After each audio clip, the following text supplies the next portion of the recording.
यो नमाम्यः एतत्कर्म प्रधानदेवताभ्यो नमः जगद्गुरुभ्यो नमः अनन्तकोटि नमस्कारान् समर्पयामि नमस्करोमि हस्ते अक्षतपुष्पाणि हस्ते जलात्रहिरण्यं चादाय संरक्षति श्रीमद्भगवतो महापुरुषस्य विष्णोराज्ञा प्रवर्तमानस्य अद्य ब्रह्मणः द्वितीये परार्धे विष्णुपदे श्रीश्वेतवाराहकल्पे वैवस्वतमन्वन्तरे अष्टादशतमे युगे कलियुगे कलिप्रथमचरणे भूर्लोके भारतवर्षे भरतखण्डे आर्यावर्तैकदेशान्तर्गत दण्डकारणे अस्मिन् वर्तमाने प्रभुवादि षष्ठसंवत्सरान्तर्गत युद्धस्योत्तरे भागे क्रोधिनामि संवत्सरे श्रीसूर्ये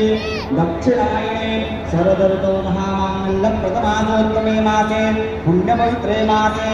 आमान्तमानेन भाद्रपदमासे पौर्णिमान्तमानेन आश्विनमासे शुभे कृष्णे पक्षे अद्य त्रयोदश्यां